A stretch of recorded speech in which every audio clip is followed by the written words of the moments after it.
Sequência do Santo Evangelho segundo São João. Naquele tempo, havendo Jesus provado o vinagre, disse: tudo está consumado. E, inclinando a cabeça, expirou. Como era a preparação da Páscoa, para que não ficassem na cruz os corpos em dia de sábado, porque aquele dia de sábado era de grande solenidade, rogaram os judeus a Pilatos que lhes quebrassem os ossos e os corpos fossem tirados. Vieram, pois, os soldados e quebraram os ossos ao primeiro e ao outro, que com ele fora crucificado. Tendo vindo depois a Jesus, como o viram já morto, não lhe quebraram os ossos, mas um dos soldados lhe abriu o lado com uma lança, e imediatamente saiu sangue e água. E aquele que o viu deu testemunho, e o seu testemunho é verdadeiro. Em nome do Pai, do Filho e do Espírito Santo. Amém. Caríssimas irmãs, caríssimos irmãos, caríssimos fiéis, penso que hoje tem pessoas que estão assistindo pela primeira vez a missa em nosso mosteiro. Então é a missa de São Pio V, a missa tradicional, a missa de sempre, a missa que desde os primeiros séculos já tinha essa forma, mas para quem não conhece fica um pouco difícil, ainda mais aqui nos beneditinos, onde nem a epístola é traduzida, então imagino que deve ficar um pouco assim perdido. Então, rapidamente dar a estrutura da missa para que possam melhor aproveitar do fato de estarem assistindo a essa missa, que é a missa de sempre da igreja. Então, a primeira parte da missa, o padre, como vocês notaram, fica ali da parte de baixo, ele se inclina e diz o Confiteor e algumas outras orações de preparação à missa. O padre, quando pode, ele deve fazer uma preparação, mesmo fora da missa, para se preparar a esse grande sacrifício. E essa preparação, a igreja incluiu ela dentro do próprio rito, e por isso o padre, quando chega ali ao pé do altar, fica embaixo. Ele faz um ato de humildade, pedindo perdão pelos seus pecados. Os fiéis também se unem a esse pedido de perdão e rezam também, por sua parte, o Confiteor.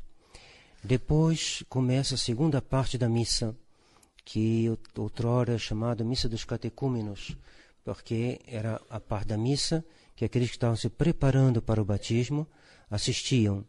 E depois, quando terminava essa parte, eles saíam. Essa parte, então, é uma parte de instrução própria aos catecúmenos.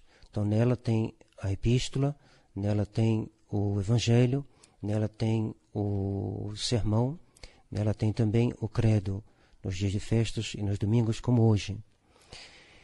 Depois começa a terceira parte. Então, voltando à segunda parte ainda, se a primeira parte, a nota dominante foi a humildade, na segunda parte, a nota dominante é a fé, porque é a instrução do que Deus revelou aos homens, aquilo que nós devemos saber para podermos chegar a Deus, para podermos salvar nossas almas. É a parte da instrução, da qual faz parte o sermão que está sendo feito neste momento. E depois começa a terceira parte, que é a missa propriamente dita, que é a parte principal, no qual a virtude que vai dominar será a caridade, porque não há maior caridade do que dar a vida por aquele que nós amamos. E a missa não é outra coisa senão a renovação do sacrifício da cruz, portanto da morte de Nosso Senhor, que morreu por nós, e do qual nós vamos falar neste sermão. Então, essa terceira parte, que vai começar logo que o padre terminar o credo, né? Depois do sermão haverá o credo, o padre vai se voltar, vai dizer Dominus Vobiscum, e vai dizer Oremos, e vai começar, e vai ler no missal a antífona do ofertório. Então, essa última parte, dividida ela mesma em três partes. Primeiro, o ofertório, começa com a recitação dessa antífona, e o padre, então, vai preparar a matéria do sacrifício. Ele vai oferecer a patena, sobre a qual está a hóstia, que será consagrada. Depois ele vai botar o vinho no cálice, os acólitos vão trazer o vinho, e vai trazer também a água. Ele vai botar uma gotinha d'água. Essa água representa cada um de nós. Nós devemos estar unidos a Jesus Cristo no seu sacrifício. Devemos fazer uma só pessoa moral com Ele. Jesus é a cabeça do corpo místico, que é a igreja, e nós somos seus membros.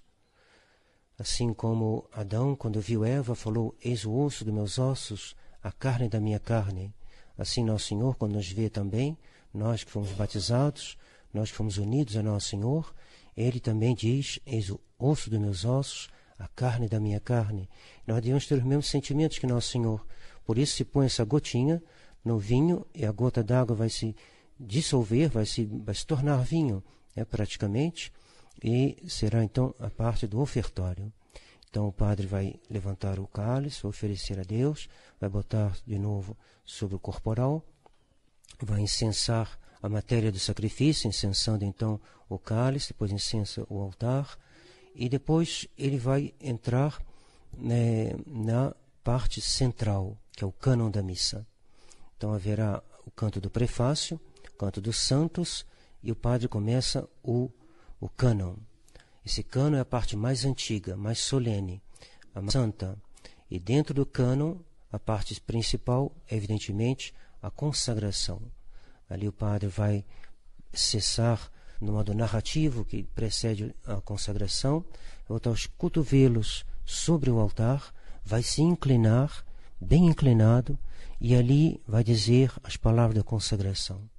E logo que ele disse essas palavras, o pão é transubstanciado no corpo, sangue, alma, divindade de Nosso Senhor. Por isso, imediatamente ele ajoelha. Ele ajoelha para adorar. Adorar Jesus Cristo presente ali sobre o altar. Depois ele se levanta, eleva a hóstia, abaixa e ajoelha de novo. E depois ele vai consagrar o cálice da mesma maneira. E assim prossegue o cânon da missa, que é a segunda parte, desta terceira parte. Espero que estejam seguindo bem, não esteja muito complicado. Então teve a primeira parte, que é a preparação, segunda parte, instrução, terceira parte, central da missa, parte principal, que ela é mesmo dividida em 3 partes: ofertório, consagração e depois a comunhão. Por que comunhão? Porque o que Nosso Senhor é, Ele quer que nós sejamos também.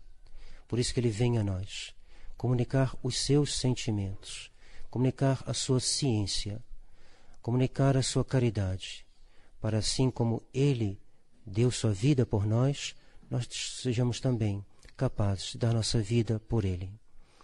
Assim como Ele nos amou, que a gente possa amar também. A comunhão é um ato destinado a nos configurar a Nosso Senhor pela fé, esperança e caridade, mas especialmente pela caridade, porque foi a caridade de Deus que fez com que Ele morresse na cruz, e Nosso Senhor vem a nós para que nós também morramos a nós mesmos e vivamos na vida da graça. Por isso, nessa terceira parte, a virtude dominante é a caridade. Então, após essa breve explicação da missa, passemos ao dia de hoje. O dia de hoje, a Santa Igreja festeja o preciosíssimo sangue de Nosso Senhor Jesus Cristo, festa instituída pelo Papa Pio XI, para dignificar, honrar esse sangue que é o preço e o selo da nova e eterna aliança. Como todos sabem, os homens viviam na amizade com Deus, mas Adão e Eva pecaram, e pecando romperam essa aliança, essa amizade. E Deus não quis que as coisas ficassem assim. Ele lhes prometeu um Salvador. O que é um Salvador? O que era um Salvador na mente de Deus? Era alguém que ia restaurar a aliança. Então essa aliança que Nosso Senhor veio instaurar foi prefigurada por uma preparação que foi chamada a Antiga Aliança, o Antigo Testamento. Ele já começou a fazer essa aliança com Adão e Eva, pois ele lhes deu a graça. Abel é o primeiro santo da igreja, então recebeu a graça, já estava então beneficiando desta aliança. Aliança significa amizade, aliança significa laço, aliança significa relações cordiais. Ora, essas relações cordiais haviam sido rompidas pelo pecado. O pecado é uma ofensa a Deus. O pecado é uma coisa que nos separa de Deus. O pecado é aquilo que constitui o demônio em adversário de Deus. E o homem, quando peca, se torna também adversário de Deus. Quando ele peca mortalmente, ele é inimigo de Deus. Por isso que um pecado mortal basta para que a alma não possa entrar no céu, jamais, a não ser que ela se arrependa, peça perdão e seja perdoada. Então, essa aliança foi começar a ser preparada quando, no final do dilúvio, quando Noé sai da arca, Deus lhe mostra o arco-íris em sinal de aliança. Dessa aliança que era, por enquanto, uma preparação, uma prefiguração. E quando Abraão foi chamado para constituir um povo que guardaria as promessas. Promessa de quê? Dessa aliança que estava por ser feita, por ser consumada mais tarde pelo Salvador. Então ele vai dar como sinal, que numa aliança sempre um sinal da aliança, a gente assina um documento, a gente erige um monumento, a gente faz algo que é o sinal da aliança. Então o sinal da aliança com Noé foi o arco-íris, com Abraão foi a circuncisão. E já aí o sangue começa a aparecer, o sangue terá uma significação decisiva nesta aliança que será feita por Nosso Senhor. Então, essa aliança com Abraão vai ser renovada por palavras aos seus filhos, Isaac e Jacó. Por isso se diz, o Deus de Abraão, de Isaac e de Jacó. Por quê? Porque é o Deus que fez aliança com Abraão, Isaac e Jacó e com seu povo, o povo que vai descender de Abraão, que será o povo escolhido, o povo da antiga aliança. Por que antiga? Porque essa antiga aliança não é a definitiva ainda. A definitiva será Nosso Senhor que a fará. Depois virá Moisés. Essa aliança é renovada com Moisés de diversas maneiras. Primeiro pelo sangue do Cordeiro, que é posto sobre o batente das portas, para que o anjo exterminador não matasse os primogênitos das famílias. E assim esse sangue já prefigura o que nós festejamos na festa de hoje. Depois também essa aliança confirmada no Sinai, quando Deus dá a Moisés as tábuas da lei, e ele então desce do Monte Sinai, e essa sim fica marcado essa aliança. Ele vai também aspergir o povo e alguns objetos sagrados com o sangue, e assim o sangue reaparece como sinal da aliança. Essa aliança foi renovada com Davi, e foi prometido a Davi que o Salvador nasceria da sua tribo, da sua família, da estirpe de Davi. E então finalmente chegamos a Nosso Senhor. E Nosso Senhor podemos notar que essa aliança tem o nome também de testamento. Testamento só entra em vigor quando morre a pessoa. Por isso, essa aliança, ela só entrou em vigor quando Nosso Senhor inclinou a cabeça e expirou. Naquele momento, entrou em vigor. Por quê? Porque essa aliança, o padre na missa, ele, na hora da consagração, após consagrar o corpo, ele consagra o sangue. E ele diz: este é o cálice do meu sangue, no novo e eterno testamento, mistério de fé, que será derramado por vós e por muitos, em remissão dos pecados. Este é o cálice do meu sangue, do novo e eterno testamento. Ele diz isso na Quinta-feira Santa. O testamento não estava feito ainda, que não estava feito. Estava feito, mas não tinha entrado em vigor. Quando é que ele entrou em vigor? Quando nós lemos hoje no Evangelho, Nosso Senhor vai dizer: tudo está consumado, e inclinando a cabeça, entregou o seu Espírito.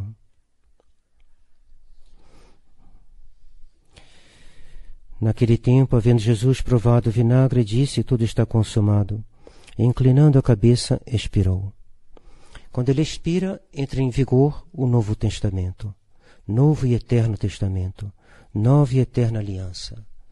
E essa aliança teve um preço, porque quando uma aliança é rompida por algo de grave, para refazê-la, é necessário uma cerimônia, necessário que se repare, né? Se dois países entram em guerra e depois eles querem fazer aliança, é necessário que se passe alguma coisa, que aquele que foi lesado seja ressarcido, que aquele que foi ofendido seja de novo honrado. Então essa aliança teve um preço, e esse preço foi o sangue de Nosso Senhor. E assim, quando Nosso Senhor derrama o seu preciosíssimo sangue, ele sela essa aliança. E assim como Adão estava no paraíso e Deus lhe enviou um sono. E quando Adão dormia, Deus tirou uma costela de Adão e da costela de Adão formou Eva. E assim também, Jesus Cristo dormindo no leito da cruz, lhe foi aberto o lado por uma lança e dali saiu a Igreja Católica. Assim como Adão não era bom que ele ficasse só, assim também não foi bom que Jesus Cristo ficasse só na obra da redenção. Por isso lhe foi dado a Igreja como companheira. E do seu lado, tal como Adão, de Jesus Cristo dormindo sobre a cruz, vai nascer então a Santa Igreja Católica. E a Santa Igreja Católica vai guardar o preço e o sinal dessa nova e eterna aliança, que é a Santa Missa. Por isso que nós somos tão apegados à integridade do rito da missa. Porque o rito da missa, esse rito de sempre, ele é um rito santo. Porque as coisas santas devem ser tratadas com santidade. E a santidade é o sinal mais evidente, mais patente da presença de Deus entre nós. Daí essa necessidade de protegermos esse rito que vem do tempo dos apóstolos, cujas palavras da consagração, diz Dom Guéranger, são sem dúvidas as que São Pedro utilizava quando ele rezava a missa. E assim ele passou a São Lino, que é o segundo Papa, São Lino passou a São Cleto, que é o terceiro, e São Cleto passou ao seguinte, e assim veio até nós. Esse rito foi enriquecido por alguns aspectos, por algumas fórmulas, algumas cerimônias, alguns gestos, e ele está praticamente já terminado, tal como estamos rezando hoje aqui, no tempo de São Gregório Magno. São Gregório Magno foi Papa em 604, então início do século VII. E dali para cá essa missa se manteve desta forma, e São Pio V ele pediu que se fizesse um trabalho crítico para encontrar as cópias mais autênticas, mais fiéis entre os missais que haviam, para que se pudesse ter o texto mais fiel ao que se fazia no tempo de São Gregório Magno. Então São Pio V não inventou uma missa, ele simplesmente pediu que se fixasse direitinho o que a Igreja sempre havia feito. Então hoje é o dia de nós honrarmos a Santa Missa, essa missa na qual, de novo, é repetida essas palavras que Nosso Senhor falou na Quinta-feira Santa.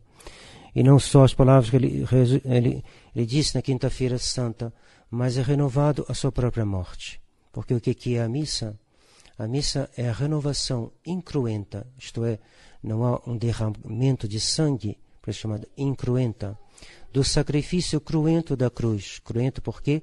Porque na cruz Nosso Senhor derramou efetivamente o seu sangue e sua alma se separou do seu corpo, coisa que não acontece na missa, pois Nosso Senhor está no céu, na glória, Nosso Senhor está ressuscitado, ele não morre mais. Mas apesar de ele não morrer mais, na missa ele renova a sua morte. Por isso que a missa é um mistério. A missa é um mistério, sacramentalmente ele renova a morte de Nosso Senhor. E renovando a morte de Nosso Senhor, ele nos oferece, nos põe não só diante dos olhos, mas ele, como por assim dizer, renova, assim como ele renovou a sua aliança, não só com Abraão, mas também com Isaac, não só com Isaac, mas também com Jacó, não só com Jacó, mas também com Moisés, não só com Moisés, mas também com Davi. Assim ele renova a sua aliança, não só com os apóstolos, mas também com os sucessores dos apóstolos, e não só com os sucessores dos apóstolos, mas com cada um de nós. Então, a cada missa, Nosso Senhor renova essa aliança. A cada missa ele nos diz: eis aqui o sangue da nova e eterna aliança. Você quer ter aliança comigo? Se una a esse sangue, se una a essa missa, se una a essa morte. Morra espiritualmente ao pecado. E por isso que o demônio tem tanto horror da missa. Por isso que Lutero tinha tanto horror da missa. Lutero dizia: destruamos a missa e teremos destruído a igreja, porque a missa é o coração da igreja. A missa é o ato de caridade supremo do Cristo Redentor, que nos oferece a sua aliança, isto é, a sua amizade. E é por isso que na missa os anjos estão todos aqui presentes. Os anjos estão aqui para honrar o preço dessa aliança. O preço dessa aliança que é Deus Ele mesmo. Deus feito homem e que se oferece pelo homem para reconciliar o homem a Deus, num ato de humildade, num ato de caridade incompreensível para nós, nem e mesmo para os anjos. Então o demônio, o que ele faz? O demônio faz tudo para interromper a missa. E a Sagrada Escritura nos diz que virá tempo, como diz o profeta Daniel, em que o sacrifício perpétuo será interrompido. Tempos terríveis que são anunciados já pelos tempos que nós vivemos, pois em todos os acontecimentos podemos dizer que há sempre uma trilogia. Há uma preparação, há um trabalho e uma consumação.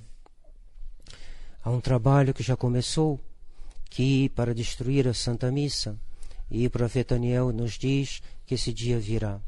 E nós devemos então amar tanto mais a missa, que aqueles que virão depois de nós não terão a mesma graça, não terão a mesma oportunidade. Que crime o nosso de assistir distraidamente à missa, essa missa que outros mais tarde correrão, farão quilômetros e quilômetros para encontrá-la e que nós temos aqui ao lado da porta da nossa casa. Então amemos a Santa Missa, amemos essa missa e peçamos a Nossa Senhora, ela que quando viu o sangue do seu Filho derramado, ela que viu o seu próprio sangue, porque o sangue de Nosso Senhor foi formado no seio da Virgem Maria.